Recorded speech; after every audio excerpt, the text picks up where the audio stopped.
Why? It's a sliver.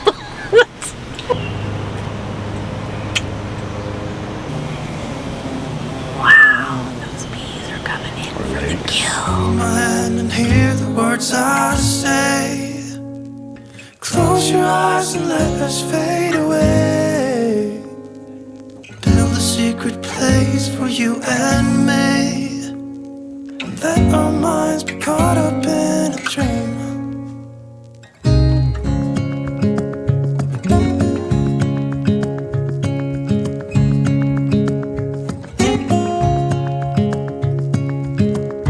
Quiet voices in the night. Time is running out of sight. A lonely wind is passing. Welcome back to our channel. I'm Corey. I'm Jennifer. Thank you guys for being here with us today. This is our second episode in our Dream Build series.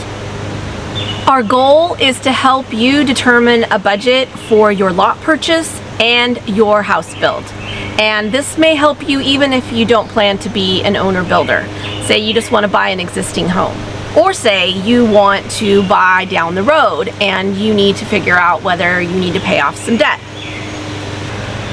We are by no means financial wizards or mortgage gurus, but this is how we determined our buying power.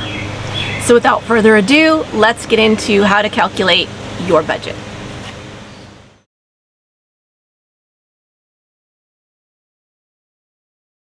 So now let's get into that really fun part, finances.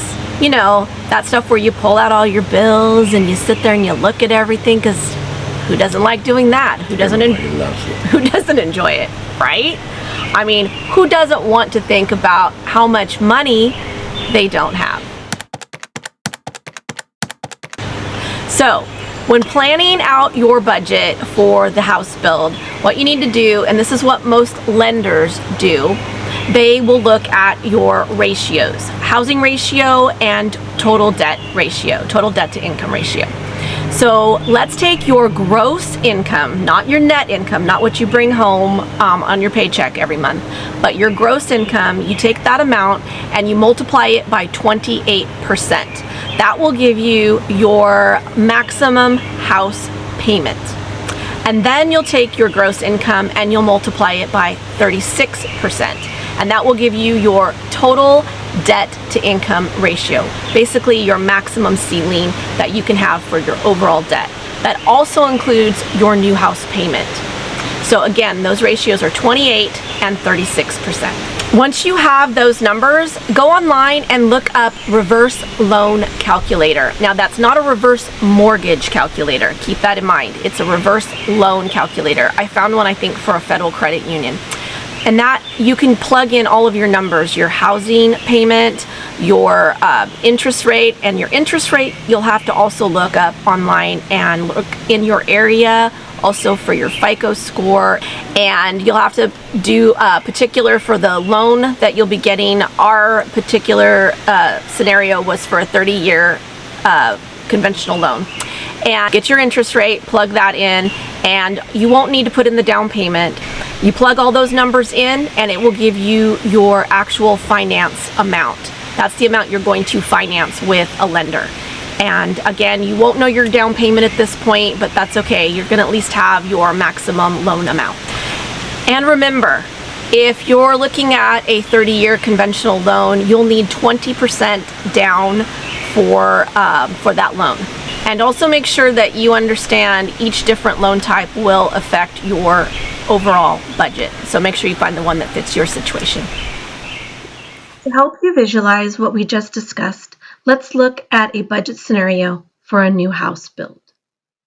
For this scenario, we used total gross monthly income of $5,500. Remember, ratios need to be 28% for housing and 36% for total debt to income.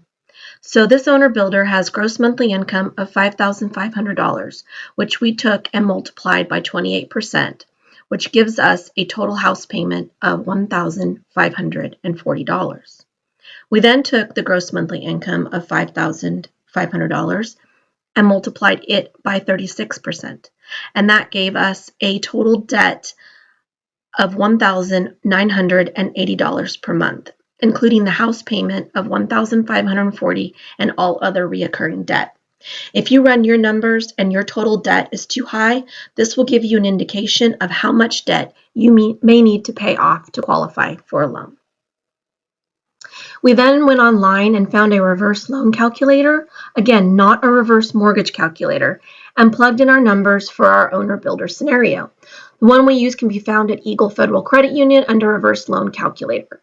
We took the monthly payment of $1,540, the interest rate, which we found online by checking for current rates for a 30-year conventional loan, which ended up being 7.2%. We plugged in the term of the loan of 30 years.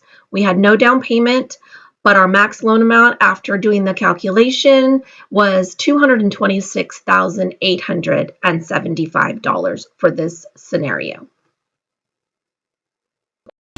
The easiest way to come up with a price per square foot for your build, the area you want to build in, is to go on the internet and look at Zillow, Redfin, Realtor.com, and go into those sites, search out a house that's similar to what you want to build. Same square footage, same lot size, in the areas you want to live in. And some of those sites, most of them actually have filters that you can filter down exact demographics you want for that search. And it'll save you a lot of time. Keep in mind, you want to look at houses that have recently sold. This will give you a better indication of current pricing. If you can't find any, use the current ones that are on the market. Once you find similar properties, do the following. So once you found the property that is most similar to what you're looking for, you're going to take the price of that property and subtract 20% for the land value. From that number, you'll subtract 20 to 30% for contractor fees. General contractors typically charge 20 to 30% to build a home. Once you've subtracted both of those numbers, you will come up with your total build cost for that particular home. Take that build cost and divide it by the square footage of the home that you searched out on Zillow or wherever, and that'll give you your price per square foot to build your own custom home. Okay, now take that number that you just calculated and multiply it by the square footage of the home that you wish to build, and that will give you the total price to build as an owner builder. Now take your entire housing budget, the total amount of money you have to put towards your entire project. Then subtract your cost to build, site development, and contingencies. This will give you your budget for your land purchase. Most lenders will require 20% down, usually for a 30-year conventional loan, again, which is what we used in our scenario. So make sure that you understand what loan is right for your situation and your scenario. Also realize that if you paid for your land outright, that equity will go back as part of that 20% down. Make sure that you know that there are many loans out there for you to utilize, so just keep that in mind when doing your own calculations. Be sure to use the right one for your situation. To help you better understand what we discussed, let's look at how to calculate the price per square foot. We went on Realtor.com and found an 1,800 square foot house that sold for around $360,000, which was $200 per square foot. From that number, we subtracted 20% for the land value, which was $72,000. From that number, we subtracted 30% for builder cost, which was $86,400, leaving us with a total build cost of $201,600. We divided that by the 1,800 square foot, which gave us $112 per square foot to build it as an owner builder. So the cost savings to be an owner builder for this particular scenario is $88 per square foot, or for a total build savings of $86,400. This particular owner builder has a budget of $283,600. We subtracted from that number the total build cost for this particular build, an 1,800 square foot home, which totaled $201,600.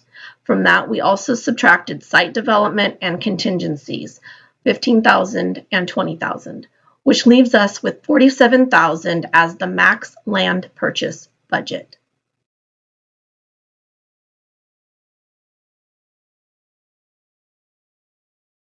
Now that you have your budget, here's some things you should keep in mind while you're searching for land.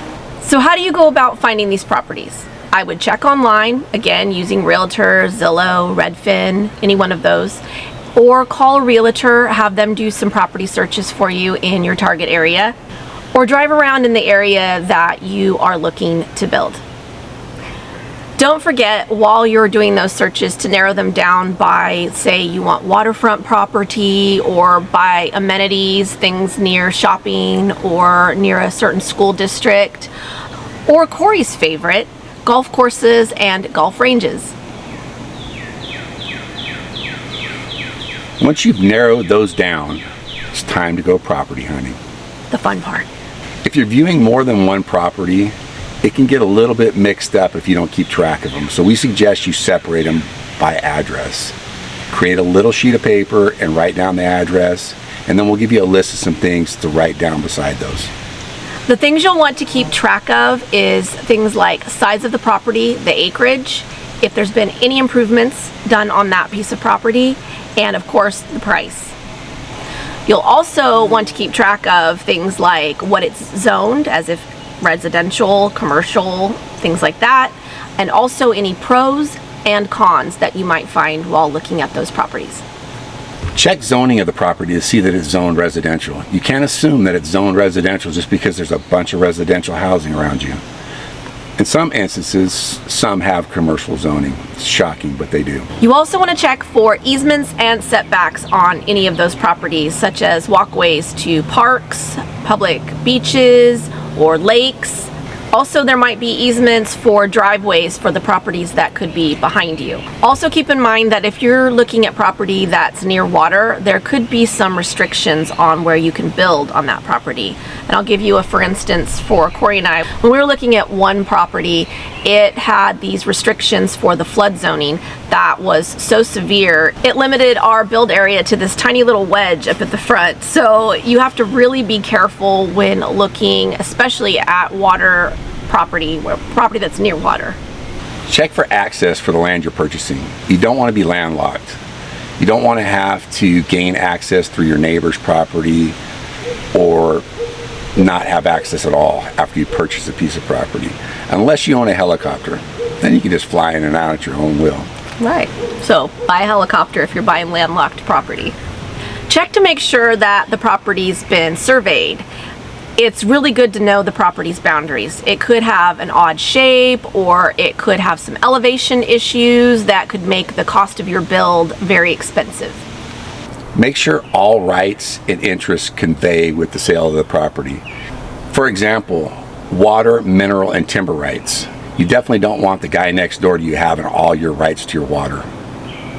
That would be bad. That would be bad. You also want to keep track of whether any of the properties have water features, such as a pond or a well or maybe a stream running through it. All of those will add equity or value to your property. Check for any environmental issues or defects and prior land use. Any oils, chemicals, pesticides, all the stuff that could be hazardous to your health could be costly to clean up. Another really important thing that you want to check to see if those particular properties have any utilities nearby.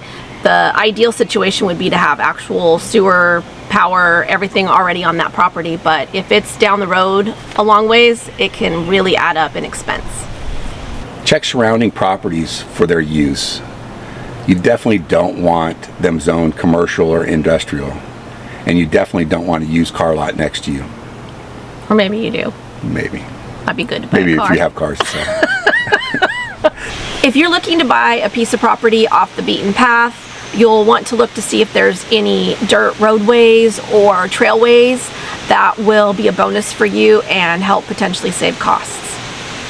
Check to see if local or federal governments have eminent domain. For example, to seize your property for the install of a high-speed rail or a freeway.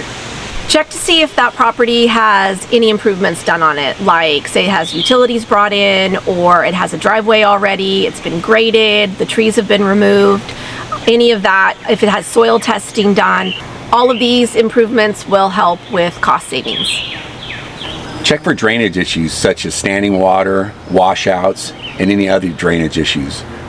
You should really understand the lay of your land and how it will be affected by weather. You can go to FEMA and check the website to find out flooding in your local area. Some other things to consider when you're looking at property, say if you think that you might want to subdivide it, you'll want to check to see if there's any restrictions that would prevent you from doing that.